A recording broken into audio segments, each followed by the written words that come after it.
तुम्हारा एक दोस्त है जिसके पास एक पुराना खटारा सा मोबाइल है, अब उस मोबाइल को उसने क्या कर दिया, OLX पे डाल के सेल कर दिया। तुमने पूछा कि भाई एक बात बता, तू काम क्या करता है? तुम्हारा दोस्त बोल रहा है कि मैं बिजनेस करता हूँ। हैं, तुम्हारा दोस्त कल तक बेरोजगार बैठा हुआ था और आज वो बिजनेसमैन बन गया। How possible? तुमने पूछा how bro, how you became a businessman, a business tycoon? तो उसने तुम्हें क्या बोला कि कल मैंने अपने मोबाइल को OLX पे बेच दिया और हुई ना, मैंने बिजनेस किया ना, प्रॉफिट मोटिव से किया ना काम, सेल एंड परचेज हुआ ना। तुमने बोला कि रुक, क्या रेगुलर बेसिस पे तुम मोबाइल बेचते हो? अगर तुम रेगुलर बेसिस पे मोबाइल बेचते हो OLX पे तो तुम बिजनेसमैन हो, लेकिन क्योंकि तुमने अपना एक मोबाइल बेचा है, that's why you are not a businessman, you just sold a piece of mobile. चलो, आज के इस वीडियो में हम डिस्कस करेंगे ह्यूमन एक्टिविटीज के बारे में, बिजनेस के बारे में, प्रोफेशन एंड एम्प्लॉयमेंट के बारे में। अगर तुम क्लास 11th में अभी अभी इनरोल हुए हो तो ये वीडियो तुम्हारे लिए है। अगर तुमने बिजनेस स्टडीज का क्लास अभी तक स्टार्ट नहीं किया है तो इस वीडियो को तुम बेसिक से देखना स्टार्ट कर सकते हो। ये हमारा बिल्कुल ही फर्स्ट वीडियो है। यहाँ पे हम तुम्हें बिल्कुल बेसिक बेसिक कॉन्सेप्ट समझाएंगे और तुम्हें ये भी बताएंगे कि कॉमर्स क्या होता है, क्योंकि तुमने कॉमर्स लिया है बट तुम्हें ये नहीं पता होगा कि कॉमर्स का मीनिंग क्या होता है। तो ये सारी बातें आज हम डिस्कस करेंगे इस वीडियो में। तो अगर तुमने इस चैनल को सब्सक्राइब नहीं किया है, इस चैनल पे नए हो, तो सबसे पहले चैनल को सब्सक्राइब कर दो और इस वीडियो को लाइक कर दो और कमेंट जरूर कर दो कि तुम्हें ये वीडियो कैसा लगा। अगर तुम्हारे दोस्त भी कॉमर्स पढ़ रहे हैं और तुम चाहते हो उनका भी कुछ भला हो जाए तो वीडियो को शेयर भी जरूर कर देना। चलो ठीक है, अभी हम स्टार्ट करते हैं इस वीडियो को बहुत ही इंटरेस्टिंग तरीके से।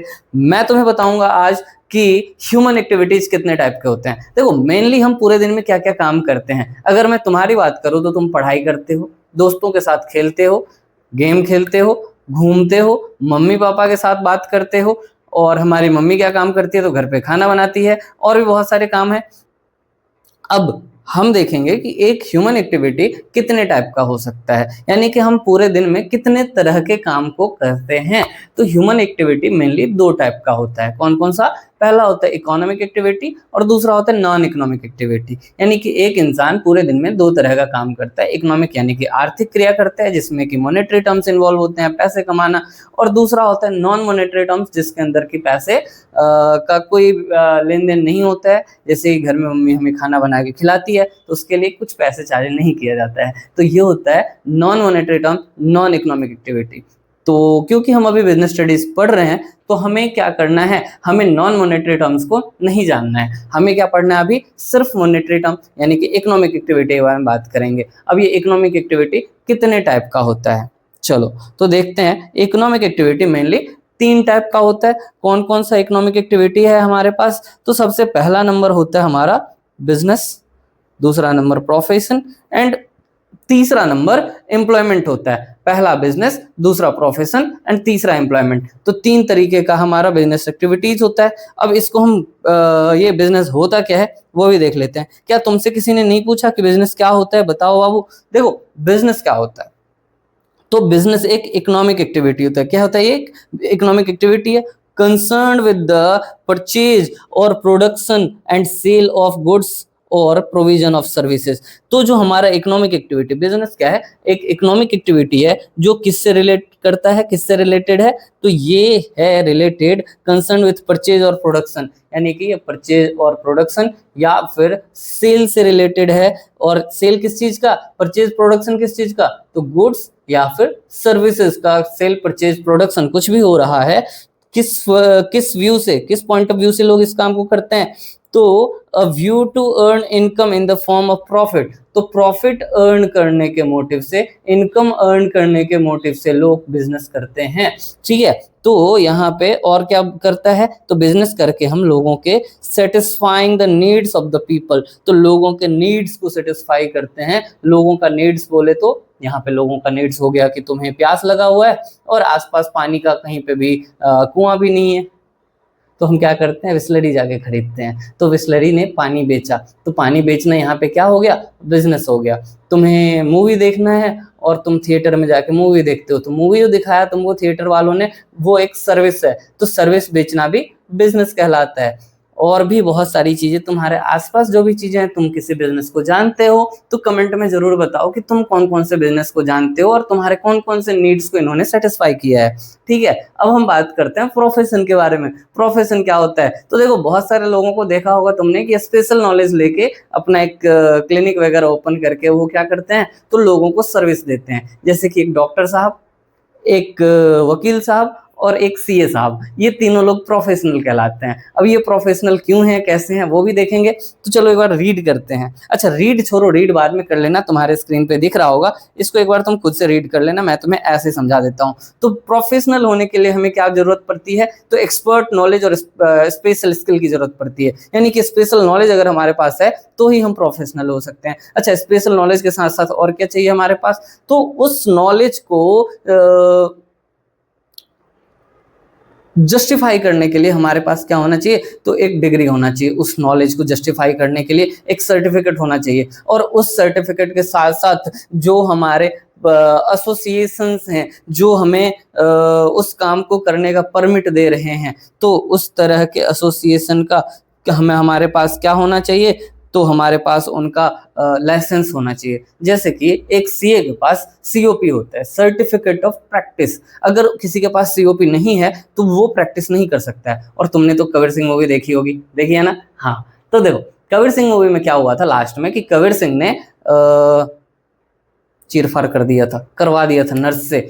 किसका? पेशेंट का, वो भी नशे की हालत में, ड्रग्स लेने के बाद उसने ऐसा कुछ किया था, जिसके वजह से उसके ऊपर केस हो जाता है और फिर उसका लाइसेंस सीज कर लिया जाता है। अब वो किसी का सर्जरी नहीं कर सकता है, तो लाइसेंस होगा तभी तो उसको सीज किया जाएगा। और लाइसेंस को सीज कौन करता है? तो रिप्रेजेंटेटिव एसोसिएशन करता है। तो देखो, प्रोफेशनल होने के लिए हमारे पास 3 चीजों का होना जरूरी है। सबसे पहले तो हमारे पास स्पेशल नॉलेज की जरूरत है। दूसरा नंबर हमारे पास क्या होना चाहिए? हमारे पास होना चाहिए डिग्री। और तीसरा नंबर हमारे पास होना चाहिए लाइसेंस। वैसे इसके अंदर एक कोड ऑफ कंडक्ट नाम का चीज होता है, एक रूल्स एंड रेगुलेशन होता है, जिसके अंदर ये लिखा रहता है कि आप क्या कर सकते हो, क्या नहीं कर सकते हो। जैसे सीए लोगों का कोड ऑफ कंडक्ट होता है कि आप एडवर्टीजमेंट नहीं कर सकते, आप लोगों को ये नहीं बोल सकते आइए आइए आइए हमारे पास ऑडिट करवा लीजिए, ऐसा नहीं कर सकते हैं। ऐसा अगर किया तो आपका लाइसेंस सीज हो सकता है। ठीक है, तो ये देखा तुमने। अब हम देखते हैं एम्प्लॉयमेंट। एम्प्लॉयमेंट का मतलब क्या होता है? देखो, एम्प्लॉयमेंट में बहुत कुछ नहीं है। यहाँ पे एक आदमी दूसरे आदमी के लिए काम करता है रेम्युनरेशन के लिए, यानी कि वेजेज एंड सैलरी के लिए। जो काम करता है उसको एम्प्लॉय बोलते हैं, और जो काम करवाता है उसको हम एम्प्लॉयर बोलते हैं। यानी कि जिसने काम दिया है दूसरे को, वो हमारा एम्प्लॉयर होता है। ठीक है, अब मुझे ये बताओ कि जो हमारा वेजेज एंड सैलरी होता है, तो वेजेज किसको मिलता है? तो जो फिजिकल वर्क करता है, जो मजदूरी करता है, उसको वेजेस मिलता है। मजदूरी को इंग्लिश में वेजेस बोलते हैं। और जो मेंटल वर्क करता है, कंप्यूटर पे बैठ के काम करता है, तो उसको क्या मिलता है? उसको मिलता है सैलरी। अब तुम मेरे से ये मत पूछना कि सर कॉर्पोरेट मजदूर को क्या मिलता है। देखो, कॉर्पोरेट मजदूर वैसे कहने के लिए मजदूर है, करना तो उन्हें मेंटल टास्क ही है, तो इसलिए उनको सैलरी मिलता है। ठीक है, चलो, तो अगर तुम्हें और एक चीज और, इसमें एग्रीमेंट होता है। एग्रीमेंट में ये लिखा रहता है, ये ओरल भी हो सकता है और रिटन भी हो सकता है। इसमें एग्रीमेंट में ये रहता है कि आप कितना देर काम करोगे, कब कितना सैलरी मिलेगा आपको, कितना छुट्टी मिलेगा आपको, ओवर टाइम करोगे तो कितना मिलेगा। ये सारी चीजें कहाँ पे लिखा रहेगा? हमारे एग्रीमेंट में लिखा रहेगा। तो तुम्हें समझ में आया बिजनेस, प्रोफेशन और एम्प्लॉयमेंट। ठीक है, मुझे पता है तुम्हें ये सब समझ में आ चुका है। अब हम आगे बढ़ते हैं हमारे सिलेबस में। तो अब हम देखेंगे कि जो हमारा बिजनेस है, बिजनेस की विशेषताएं क्या क्या होती है, कैरेक्टरिस्टिक्स ऑफ बिजनेस क्या क्या होती है। तो सबसे पहला बिजनेस क्या होता है? इकोनॉमिक एक्टिविटी होता है। बिजनेस क्या होता है? एक इकोनॉमिक एक्टिविटी होता है। और बिजनेस इकोनॉमिक एक्टिविटी होता है, इसके साथ ही और क्या होता है? तो production and procurement of goods and services. तो बिजनेस के अंदर ये काम तो होता ही है। अगर हम खुद ही प्रोडक्शन कर सकें तो बहुत अच्छी बात है। अब मान लो कि तुम्हें क्या बेचना है, तो एक ये बेचना है, तुम्हें सेलो टेप बेचना है। अब या तो तुम खुद अपना फैक्ट्री लगा के ये बना लो, लेकिन तुम्हारे पास फैक्ट्री नहीं है, तो तुम क्या करोगे? तुम करोगे इसको परचेज, यानी कि तुम इसको प्रोक्योर करोगे। तो प्रोक्योरमेंट होना जरूरी है गुड्स एंड सर्विसेज का। या तो प्रोडक्शन कर लो या प्रोक्योरमेंट कर लो, दोनों ही चलेगा। ठीक है, फिर है sale and exchange of goods and services for value. तो हम क्या करते हैं यहाँ पे? तो सेल करते हैं चीजों को, सेल करने से हमें पैसे मिलते हैं, और कभी कभी एक्सचेंज भी कर लेते हैं। एक्सचेंज का मतलब कि जरूरी नहीं कि बदले में पैसे मिले, पैसे के अलावा भी कुछ वैल्यूएबल चीज मिल जाए तो भी हमारा चल जाएगा काम। तो ये होता है हमारा सेल परचेज। तो सेल परचेज होना जरूरी है, यानी कि सबसे पहला इकोनॉमिक एक्टिविटी, दूसरा परचेज और तीसरा सेल, यानी कि सेल परचेज होना जरूरी है। फिर प्रॉफिट अर्निंग या फिर तुम प्रॉफिट मोटिव बोल सकते हो। तो हम बिजनेस क्यों करते हैं? बिजनेस करने का सिंपल सा एक मोटिव होता है हमारा प्रॉफिट अर्न करना। ज्यादा से ज्यादा प्रॉफिट अर्न करने के लिए लोग बिजनेस करते हैं। फिर क्या है? फिर है हमारा अनसर्टेनिटी ऑफ रिटर्न। तो तुमने देखा होगा कि बिजनेस करने के लिए लोगों के पेरेंट्स उनको मना करते हैं कि ना बाबू ना, बिजनेस मत करो, ना मुन्ना ना, बिजनेस मत करो। क्यों बिजनेस मत करो? क्योंकि अगर तुम्हारा बिजनेस डूब गया तो फिर तुम्हें नुकसान हो जाएगा, और तुम्हारे फैमिली वाले, तुम्हारे चाहने वाले तुम्हें नुकसान झेलते हुए नहीं देखना चाहते हैं। यानी कि रिस्क है, लेकिन तुम्हें वो बात तो याद होगा ना हर्षद मेहता का, कि रिस्क है तो इश्क है, यानी कि जितना ज्यादा रिस्क लोगे उतना ज्यादा रिटर्न मिलेगा। ठीक है, आगे बढ़ते हैं। मजा आ रहा है ना तुम्हें? मजा आ रहा है तो एक बार कमेंट में बताना कि कैसा लग रहा है तुम्हें। अगला क्या है? Dealing of goods and services on regular basis. तो यहाँ पे रेगुलर बेसिस में हम गुड्स एंड सर्विसेज को डील करते हैं, यानी कि रेगुलरिटी इन डीलिंग होना जरूरी है। रेगुलरिटी इन डीलिंग का मतलब समझे तुम? देखो क्या होता है कि लोग बिजनेस तो करते हैं। अब तुम्हारा एक दोस्त है जिसके पास एक पुराना खटारा सा मोबाइल है। अब उस मोबाइल को उसने क्या कर दिया? OLX पे डाल के सेल कर दिया। तुमने पूछा कि भाई एक बात बता, तू काम क्या करता है? तुम्हारा दोस्त बोल रहा है कि मैं बिजनेस करता हूँ। हैं, तुम्हारा दोस्त कल तक बेरोजगार बैठा हुआ था और आज वो बिजनेसमैन बन गया। How possible? तुमने पूछा how bro, how you became a businessman, a business tycoon? तो उसने तुम्हें क्या बोला कि कल मैंने अपने मोबाइल को OLX पे बेच दिया और हुई ना, मैंने बिजनेस किया ना, प्रॉफिट मोटिव से किया ना काम, सेल एंड परचेज हुआ ना। तुमने बोला कि रुक, क्या रेगुलर बेसिस पे तुम मोबाइल बेचते हो? अगर तुम रेगुलर बेसिस पे मोबाइल बेचते हो OLX पे तो तुम बिजनेसमैन हुए, लेकिन क्योंकि तुमने अपना एक मोबाइल बेचा है, that's why you are not a businessman, you just sold a piece of mobile. ठीक है, आगे देखते हैं। तो इसके अंदर सबसे बड़ी चीज क्या होती है? रिस्क एलिमेंट होती है। रिस्क है तो इश्क है बाबू। और एक चीज इसमें छूट रहा है, मैं तुम्हें बता देता हूँ, क्रिएशन ऑफ यूटिलिटी। अब ये क्रिएशन ऑफ यूटिलिटी क्या होता है? देखो क्या होता है कि जब हम किसी चीज को बनाते हैं ना, अच्छा चलो मैं तुम्हें एग्जांपल से समझाता हूँ। मेरे पास ये बोतल पड़ा हुआ है। इस बोतल को मैंने खरीदा था 10 रुपए का, और मैं चाहता हूं कि इस बोतल को बेचूं 10 रुपए में। क्या ये बोतल बिक सकता है? तुम बताओ मुझे।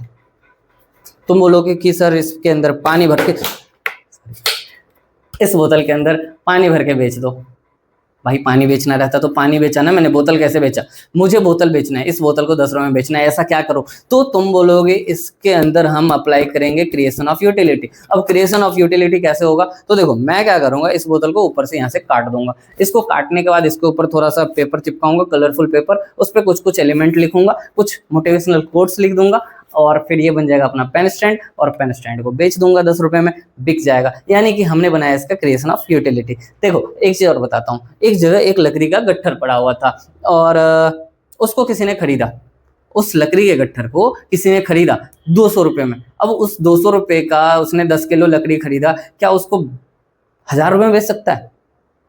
हाँ बिल्कुल बेच सकता है। वो बंदा एक कारपेंटर था, उसने काट छांट के एक अच्छा सा उससे टेबल बनाया और टेबल 2000 में बेच दिया उसने। यानी कि क्रिएशन ऑफ यूटिलिटी, यानी कि उसके अंदर वांट सेटिस्फाइंग पावर को डाल दिया। जब हमारे किसी वांट को कोई सेटिस्फाई कर देना तो हम उसके बदले पेमेंट कर देते हैं। जैसे कि एक बोतल पानी का वैसे अगर हमें दिया जाए, गांव में किसी को तुम जब तुम्हारे घर के अंदर पानी पड़ा हुआ है तब तुम्हें कोई बोले कि ये बोतल 20 रुपए का पी लो, नहीं पियोगे। वहीं घर से बाहर निकले, तुम्हें प्यास लगा, तुमने बिस्लरी 20 रुपए खरीद लिया। Creation of utility. तो क्रिएशन ऑफ यूटिलिटी एक बिजनेस है।